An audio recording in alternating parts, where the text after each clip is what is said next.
excited because we have Scott Huber with us today. Scott has been the Director of Talent Strategy at Liaison Creative and Marketing for the last 12 years, providing on-site staffing needs for full-service Marcom and creative services to mid and large companies.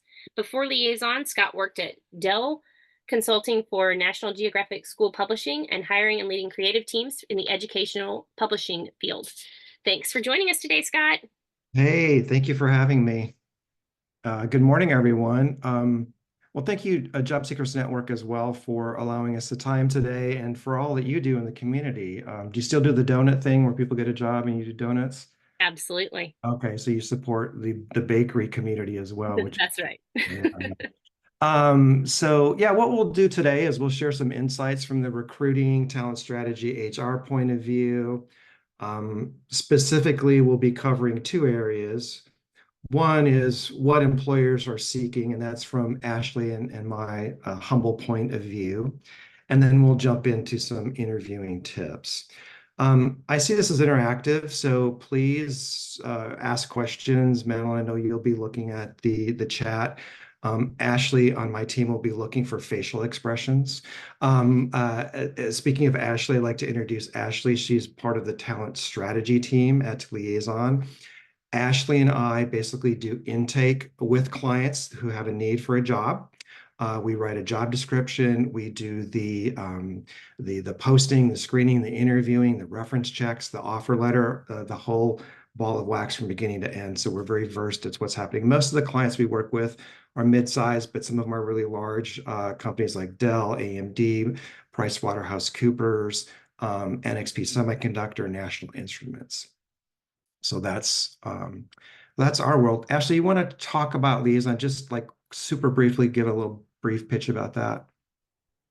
Happy to. Hi, everybody. Good morning.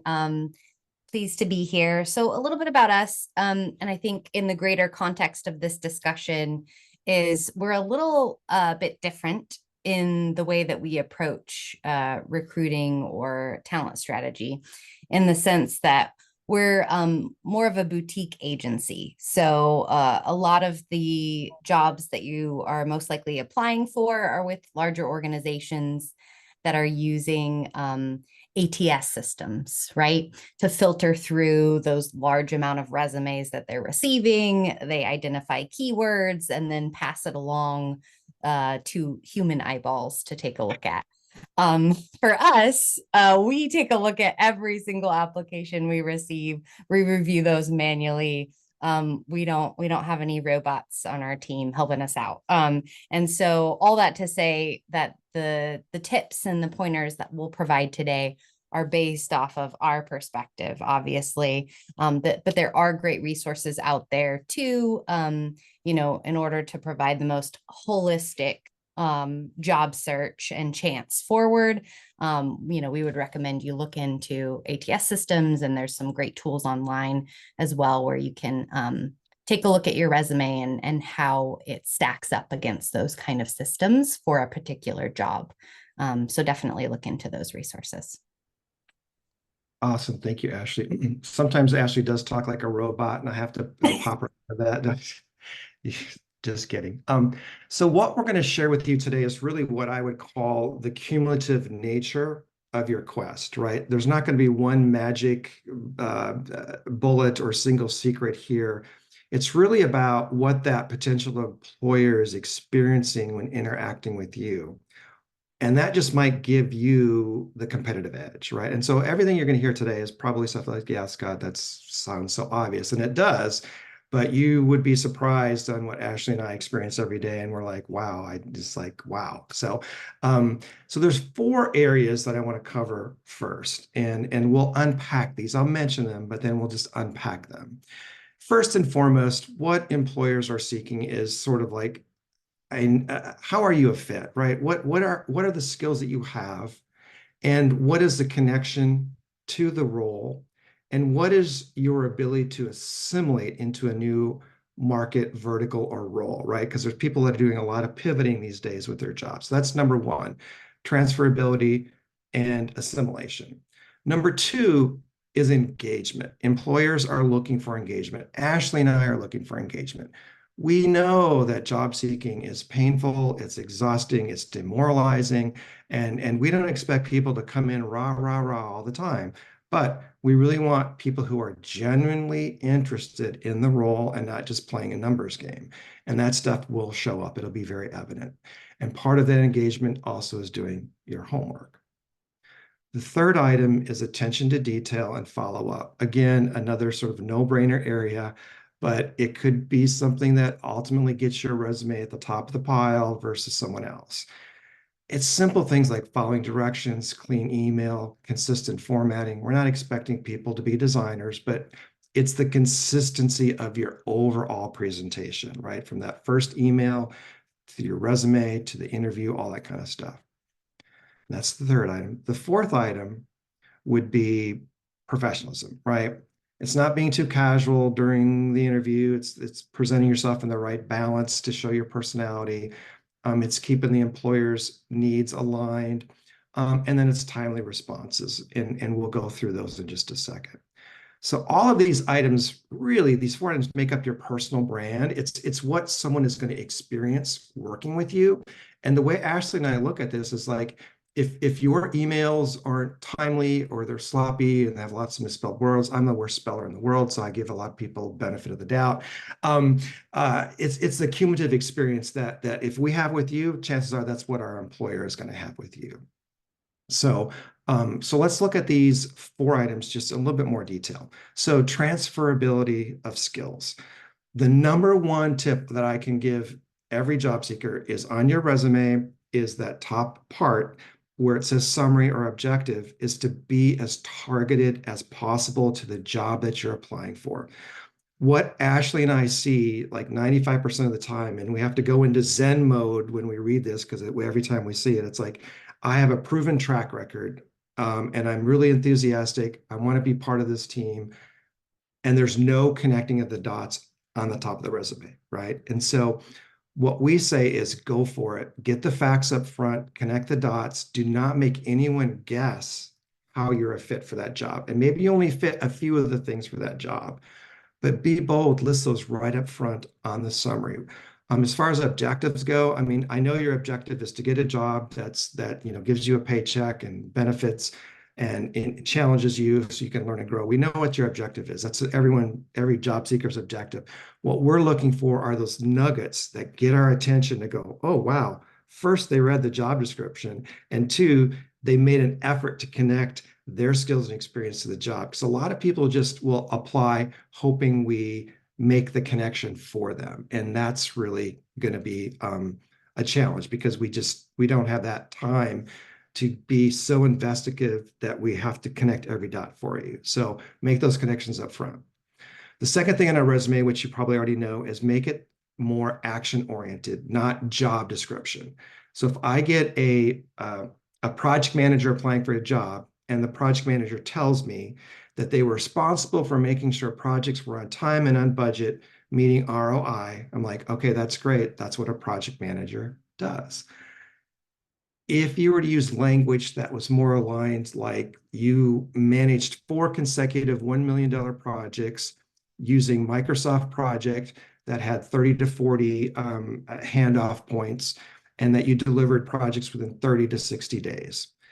That may not be for every project you've done, but you're going to get my attention. I'm going to see that you've worked with an enterprise piece of software, that you've had multiple handoffs, that you've worked with big budgets. And so therefore, I'm going to be able to go, wow, this person probably could assimilate into a faster paced tech environment based on that. So be descriptive with your resume, with your bulleted items, and use that job summary at the top of the page. Ashley, any comments on that? No, I think you covered it, Scott. Thanks. Okay. Second area is enthusiasm, or more like engagement, right? So we know you need a job, that you need benefits, that you may be at the end of your financial rope. I mean, I found myself without a job after 24 years working for a company. It is scary, right? And where are you going to go next? How are you going to provide for your family? What about benefits? And so there's a lot of anxiety there when you're unemployed or looking for another job. So I have empathy for this, for your situation. But what we need to know at the end of the day is that you're the right fit for this job. If you just need a job, that's going to come through in your communications. It's going to come through on your resume. Again, we're not asking you to sell your soul to the company, right? We just need to know that this is the right job for you, and that there's a connection there with the skills and experience. How are you a fit for the job? A lot of people are like, Scott, I could do this job. I was in insurance, I was a teacher, whatever. I'm a project manager by nature.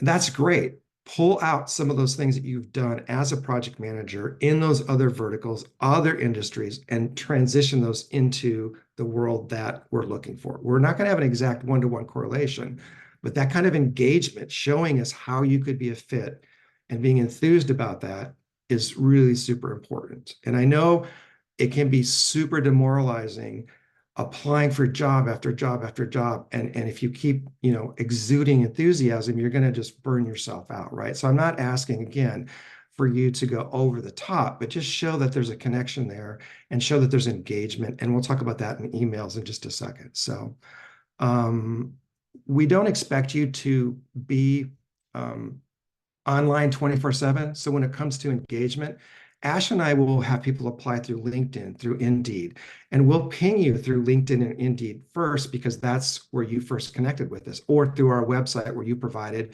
your email to us. So one thing we would ask is that, pay attention to your communication channels. Ashley, we've had people who say, oh yeah, I never check my LinkedIn, but they applied through our job through LinkedIn, right? It's like, okay, well, how are you going to stay connected with us, right? So just pay attention to all those different communication channels. Have smart questions prepared if you're going to be in an interview. Have specific examples of how you are a connection to the job. So all those things kind of build to your ability to show that you're engaged in the particular job that you've applied for. Ashley, you want to talk a little bit about attention to detail and follow-up? Yeah. So this is pretty self-explanatory category. And you know, I imagine many of you are probably sitting here like, well, of course I'm going to have attention to detail. Of course I'm going to present myself in a professional way. However, the reason we bring this up is because it's something that we see time and time again with our interactions. And I think it really comes from a place of just, people are trying their best, to get that next opportunity. They might be communicating with lots of different individuals at the same time. There's confusion, there's like a sense of urgency. And so I would just encourage everyone to, just take a deep breath and, review your emails, review your communication prior to sending, just to make sure that you're putting your best foot forward. So something to take a look at, when you're communicating via email or through any of these platforms, just triple check, make sure that things are spelled correctly. A lot of folks are on the go and they might be using, Siri or, someone else to communicate, and it comes through in an email, right? Where, it doesn't make sense because it hasn't, they used talk text and then didn't check the grammar after the fact. So just pay extra attention to detail in that sense. There's great tools out there that are free, Grammarly, other tools that you can use plugins to automatically check your email and other communications. So definitely encourage you all to do that. Track the jobs that you applied for.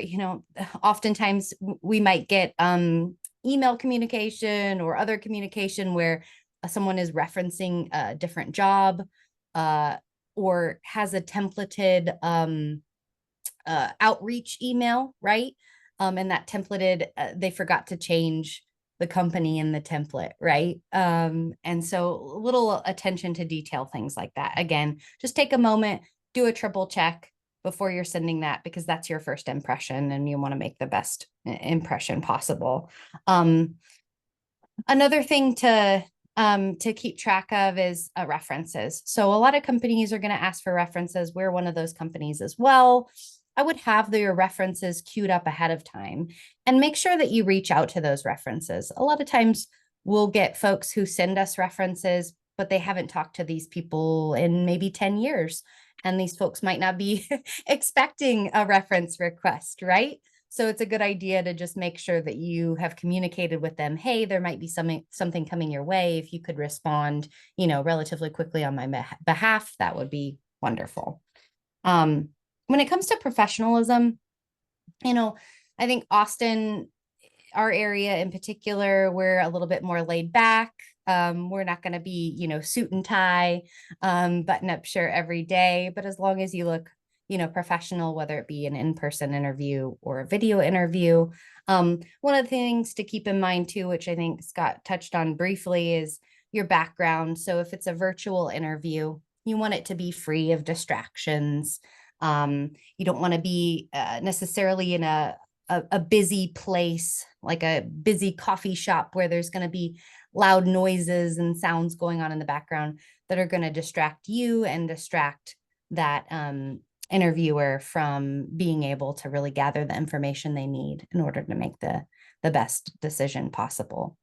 And then another little tip, I would say, that we're surprised that less people do, is just sending a follow-up thank you, whether that be to the person you're interviewing with or a client, something like that. I think is just a nice gesture, and it's not done as many times as you would expect. And so it's a nice way to put your best foot forward and to really make sure that you're standing out.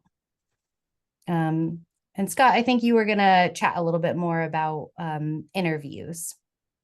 Yeah, thank you for that, Ashley. Let me mention one thing about follow-up. You may be communicating with a lot of different individuals, and Ash and I, we do get busy and we try to, get back with individuals in a timely fashion, but sometimes we, get sidetracked. I mean, if you have an interview and had an interview, or someone has responded to your application, you haven't heard back from them, it's completely appropriate to shoot them an email and follow up with them. And, just kind of think about your tone. It's like, hey, am I getting that job or not? Kind of deal is not way to go. It's like, hey, it was great to chat with you the other day. Just wanted to see where, you are in the process, and follow up with the particular interviewer, HR person, manager, whatever. It's totally okay to do that. And I know sometimes I look at that as like, wow, that person is keeping track, they're attentive, and it's good stuff. And so everything that Ash and I just went through, and we'll make these points available later today. Again, there's no one specific thing here that is a deal killer. I mean, we've had resumes that are perfect, but yet the individual doesn't engage with us. They have sloppy emails, whatever. It's like, wow. We've had resumes that are like, oh, we're on the fence, but the person is like, boom, boom, boom, boom, boom, boom. They're just on top of it. Really great engagement, and those individuals are the ones that will be moving forward. So I want to stop there and see if there's any specific questions that we could answer about these four areas.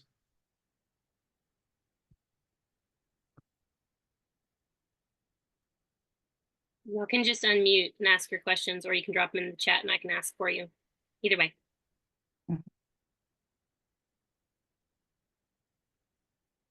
I apologize. I joined a little bit late.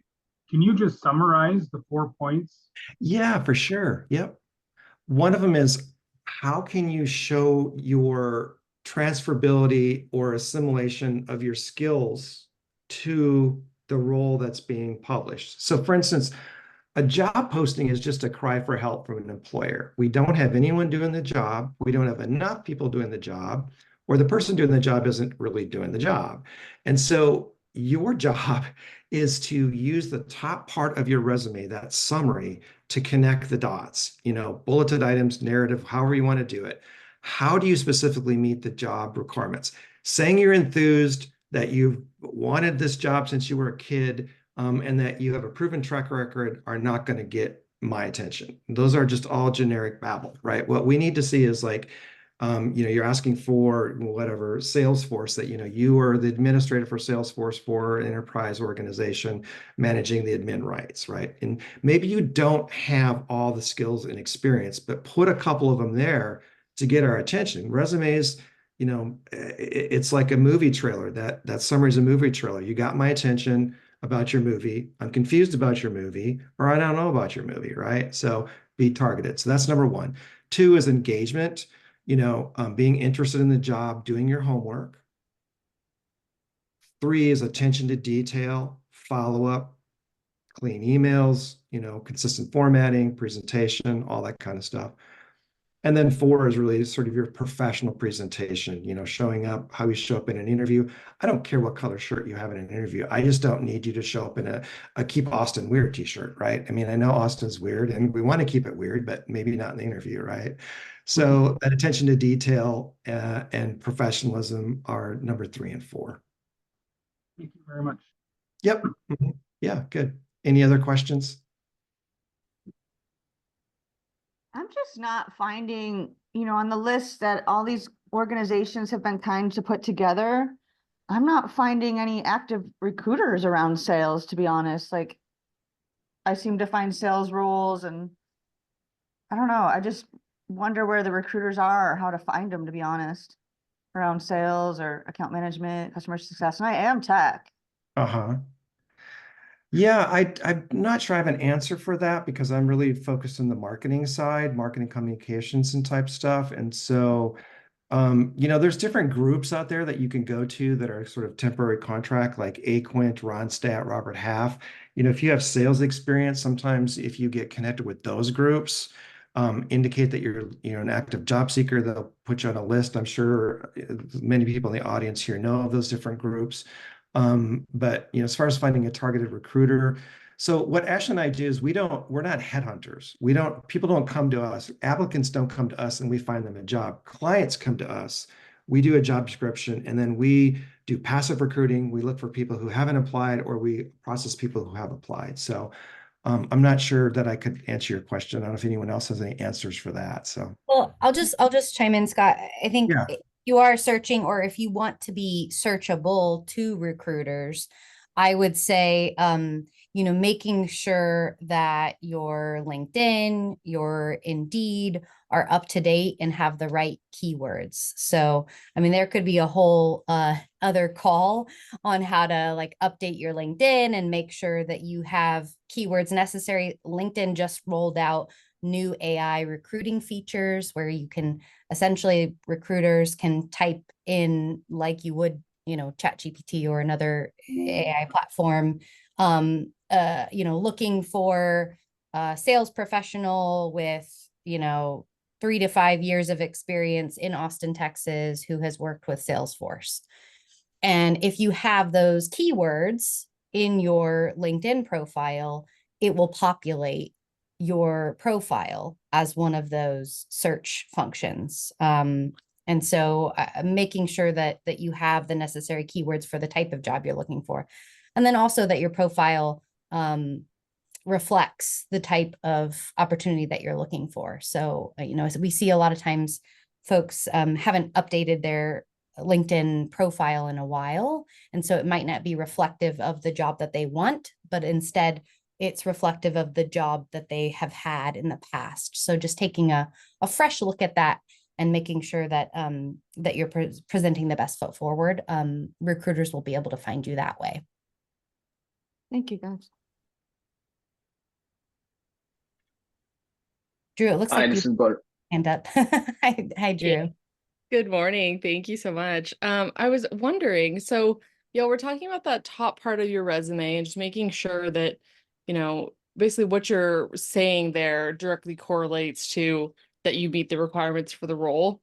Beyond like, how many years you've been doing this, is there any other metrics that y'all recommend like incorporating into that so that it's more of like a I guess, impressive statement, but also like, I think more believable with numbers? Actually follow up on that, but I have one statement there. What we'll do is we'll get people who say, I have 20 years of experience doing X. And that's great. But if you really read our job descriptions carefully, we'll say things like this role is budgeted for 3 to 5 years of experience, which means I don't have a budget for 20 years of experience. So people can do the math on your resume. So you don't have to tell me that you've got 25 years of experience. That's just me. But what I would say is if you can show anything that shows scale and scope, that directly correlates to what they're looking for. I mean, do some research. If it's a mid-sized company, you know, and you've worked with, you know, the domestic sales teams, whatever, mention that if that's what they're asking, just make a couple connections. I'm not going to check your math on you did a 400% ROI on something, but if they seem to be ROI based in their job posting and those look like things that get their attention, use things that are going to directly, you know, correlate to that. So. Yeah, I would just add, kind of approach it from a mirror perspective, right? You want to mirror what that job description, because obviously they put together that job description. Those are the things that they're focused on. And if you can even take that job description and sort of summarize it into, okay, what are the main buckets or the main aspects of this role that are most important? And then draw the correlation in your summary to those, 3 main points, that's going to make you stand out. Yeah, that's good points, Ashley. Anything else we can answer regarding this before we move to interviews? One quick, maybe your guidance on this is Bart, on reading and decoding the job descriptions. So it's usually, sometimes 8, sometimes 20 different points. Like I know what I bring to the table, but then I'm facing those bullets that some feel closer, some not. And sometimes it feels also, so I don't know how I can trust something that says, director for strategy and planning, and then requirement and fluent in Python and SQL, right? Like for me, it's like if this is the role, the fluency in those tools should not be a part of the job, right? So something's wrong. As you mentioned, you guys write those descriptions, and what can we focus on? Top 4 things that stick. Like is that? Bart, that's a really good question, because sometimes we find our clients are looking for us to find Bigfoot riding a unicorn, right? And want everything in there, the kitchen sink. And yeah, it's like you want someone who's and we'll push back. It's like you want someone doing strategy, but then you also want someone who's a coordinator managing, pennies, right? And so that's hard. And so what I would suggest is if you know the company, go to their website, look at additional job postings, get on Glassdoor and see what people are saying about the company. And you're right, you have to interpolate. It's like, what do they really want here? What's the problem they're trying to solve? And that can be maddening because the list of what they're looking for is the 20 bullets, right? And so I would suggest be concise with the things you think that you can bring. If you bring strategy and they're doing strategy in a certain area, give a little blurb about what you've done with strategy so they can see that, right? And if they're asking for Python, they may not be rank ordered, right? In the order of importance. That's what I'm talking. Okay. I mean, we try to do it, but not everyone does. And sometimes you have people just doing HR templates, right? So you are going to be doing a little detective work, right? Glassdoor, look at their website, look at what they're up to, look at what the essence of that role is. Use your critical thinking skills and go, what are they trying to do here? And then maybe try to pull some of your alignment to that.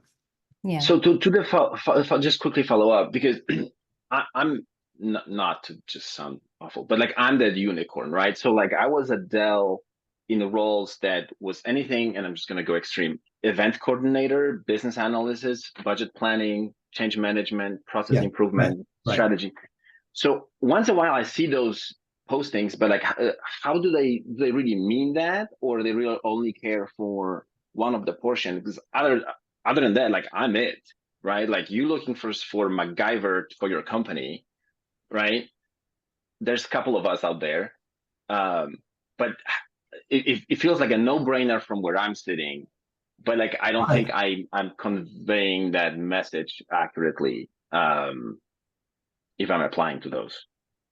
No, I mean I worked at Dell, I know, and it's like people are super multifaceted, and the thing that is challenging for recruiters or HR people is when someone says, "Trust me, I can do everything." Like when I applied at Liaison, I had a 4-page resume going, "Hey, it's a sushi menu. Build whatever you want about me, and that's what I'll be." Right? And it's like I made them do the wrong. Not a good thing. So all I can say is you're going to have to put a stake in the ground and go, "Wow, this looks like it's more event focused with logistics on events. let me lean in on that, and then Okay. pop a couple of their bullets like, wow, value add bringing, Python, that I can streamline whatever registration or back end stuff, Sure, so sure, sure. don't go on forever, but be concise. I've seen people take a cover letter and people are like, oh, cover letters, and most cover letters are just generic, babble. I've seen people take bulleted items that are in the job and correlate that to what they've done in the past. Mm-hmm. And And then that. I'm like, oh, Okay. wow. Okay. Maybe you haven't done that before in tech, but you did it in education. And wow, you lifted a lot, right? So is that going to get your foot in the door? It might not, but it just made my job easier going, oh, wow, okay, look at that, right? So it's Perfect. I'll tough. take that. If they're looking for a big front running unicorn, you got to kind of figure out what you lead with. Yeah. Perfect. Thank you. That's helpful. Yeah. What I would say, listening to Bartosz and Scott on this last question, is I struggle with how to present the fact that I've been a 240% performer for, Office Depot, a big brand, beat 270 reps out at Dell while in training.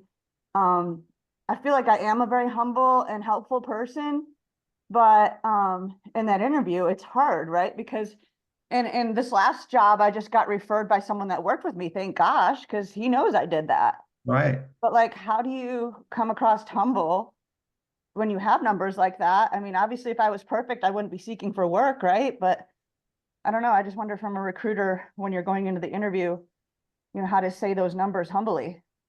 Ashley, you want to take that one? Yeah, I mean, I think it's in the approach, right? So I mean, you're stating facts, things that you've accomplished, right? It's one thing to state that and move on to the next thing. It's another thing to sort of be vague and to harp on those accomplishments to an extent where it it um it becomes the bulk of the conversation, right? So I think a lot of it comes down to that humbleness, that openness. Your genuine self is going to come through when you're truly listening in an interview, trying to identify what is this person trying to gather from that question, and then answering that question, concisely, and not necessarily, going off on a tangent or rambling on about, well, I've done this and I've done this and I've done this and I've done this. It's more about, okay, what is that specific question? What are they trying to get at by asking me that? And let me give them that bit of information. And maybe it is, you were able to accomplish X, Y, and Z at this organization. Maybe that is the answer, to that particular question. Thank you. Yeah, well, that leads into the next part, and Ashley covered a piece of it already, but let me just jump into interviews super quick here because I know we're kind of getting against time here.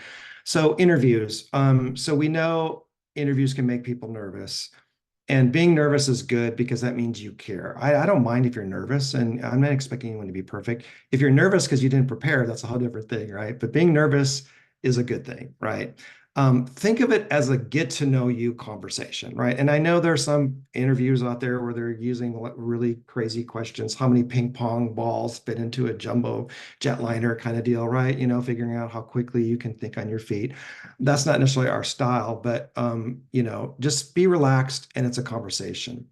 There are two things that can set an interview off in a positive direction right off the bat for me and Ashley. I know I'm not speaking for everyone. One is log in early, right? Check your sound, check your camera, check your eye position for your camera, right? I can't tell you how many times Ashley and I have logged in and we're doing that, we're seeing this, right? We're not expecting people to be tech mavens, but first impressions are first impressions. I don't care if you have a green shirt or a purple shirt. Just don't have an keep Austin weird shirt, right? So log in early, check your tech, eye position on cameras. And then what Ashley said is another super key point.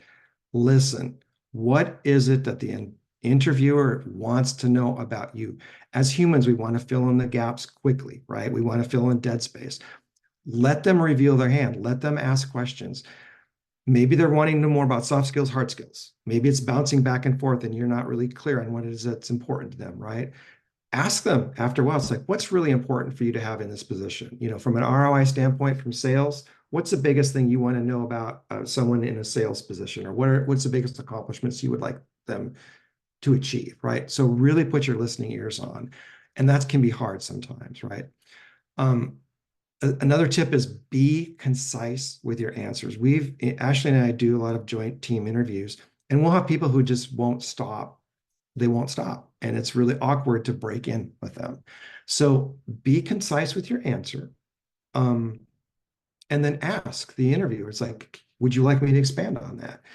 The answer shouldn't be, yes, I've done that before, right? When they ask a question, oh yeah, I can do that. Unpack it a little bit with some details, and then ask, would you like me to expand on that? Have smart questions. We know that interviewing can generate questions along the way and they get answered, but you should have some questions written down for the end that are, I call smart questions, right? You're not going to be asking about benefits or time off, but, ask about the individual. What gets you inspired about being part of this company? What was the biggest challenge that this role will overcome in the first 30, 60, 90, right?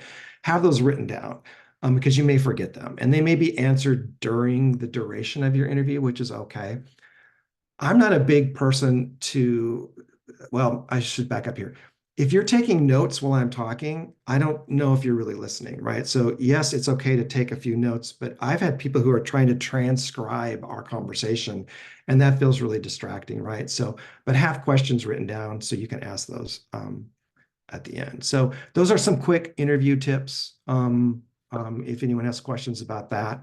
I will say in closing that, being a job seeker, it's hard. This market feels really challenged right now. We think people are holding back right now to just kind of see where everything goes this year. We just hear constantly that people are just, submitting so many resumes and not getting feedback. Job Seekers Network is a great group, right? They've got tools for you, take a break. It's okay to unplug for a little bit and refresh.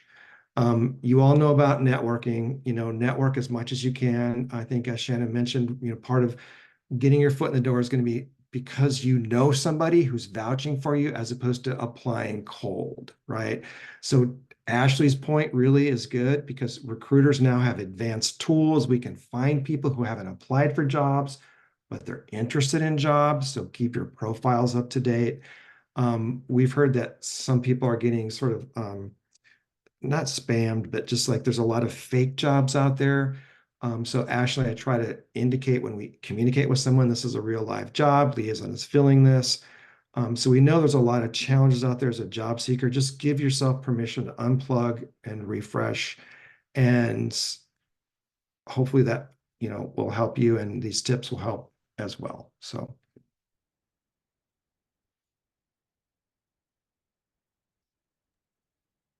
There's a couple of questions that have popped through in the chat, Scott. First one is from Nina. She said, I've been out of the W-2 workforce for 24 years. In that time, I've been a small business owner. In this season, I'm looking for a lower end job. Should I omit the small business work from my LinkedIn and resume? I don't think so. I mean, people get, and this isn't specific to her, but people have transitional jobs. They take a job in between jobs, and that's okay. It just shows that you're eager, energetic, and you're there to provide for yourself or your family. Some people like, oh, should I leave off that I had a service provider job in between other jobs? Like, no, I mean, service provider jobs mean that you're interacting with the public and you're solving problems. So I think the challenge there is like, okay, you've been a business owner and obviously you've done absolutely everything and probably have an incredible work ethic. The thing you're probably going to need to show there is your ability to work in a multi-layered environment with lots of stakeholders and decision makers. As a business owner, you make your own decisions.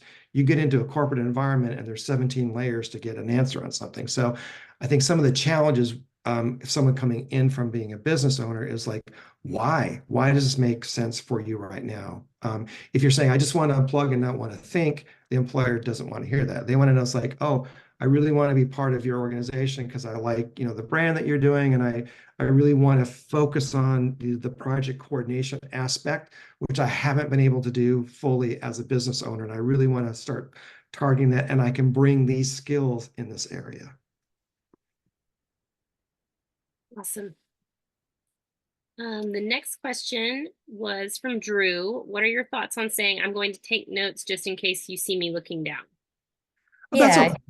Yeah, go ahead, Ashley. Yeah, no, I was gonna say, yeah, of course. Yeah. I think to Scott's point, what he's talking about, it's okay to take notes, occasionally throughout the conversation. But if the entire conversation you don't have eye contact and you're just looking down like this, the bulk of the conversation, you're not able to engage with that person. And it's already difficult, right? When we're screen to screen versus in person with a lot of these interviews. And so I think we have to sometimes make an extra effort to sort of make that human connection. Yeah, good point, Ashley. Awesome. Any other questions for Scott and Ashley? We've got about 2 more minutes.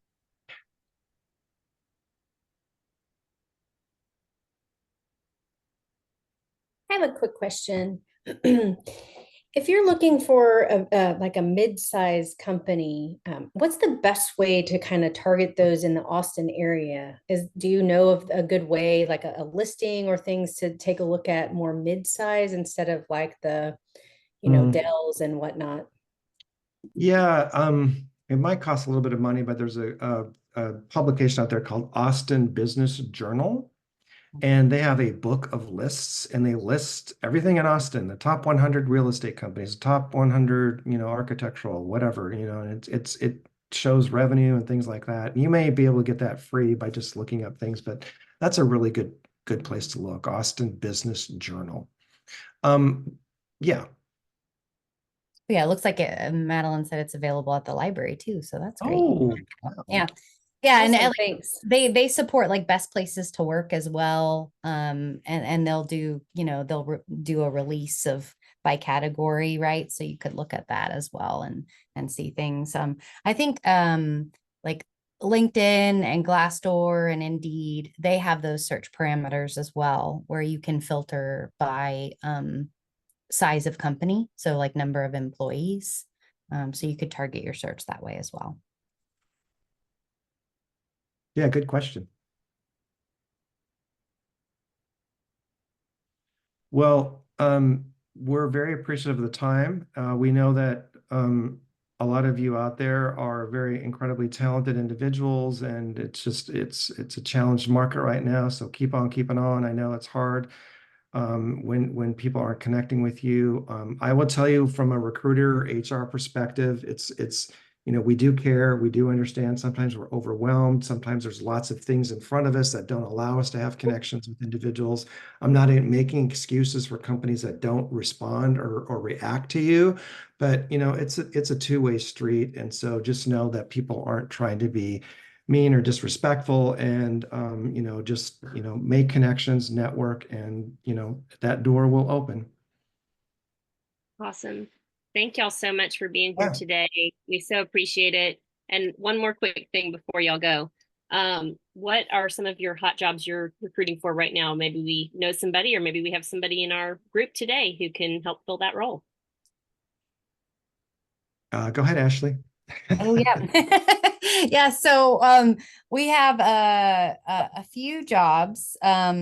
So there's a couple that are further down the road in terms of the process. So we've got some candidates that are having some final interviews for a creative campaign specialist and a marketing project manager.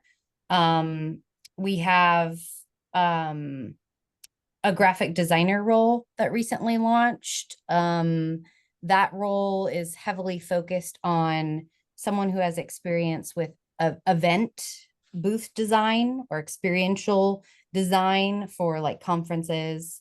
We have an event coordinator role, which I believe will be launching here pretty soon, which is focused on sort of the trade show logistics. Yeah, that'd be more of an entry level kind of role. Yeah, more of an entry level type role. But yeah, I think that those are the main ones that we have. And we're always getting new jobs. So, feel free to take a look at our site where we post our jobs. You can also sign up on our website to receive emails. We don't spam or send out, fun cat videos or anything like that. We only send emails when we have a new job posted. So so that's a great way to stay connected as well. Maybe we should send out cat videos. I mean, maybe that would kind of be fun. So Well, thank y'all so much. It's Right. been just awesome having you here. And I know that there were a lot of great nuggets of wisdom y'all shared. And so I know the job seekers probably felt that as well. So just thank you so much for your time. We really appreciate it.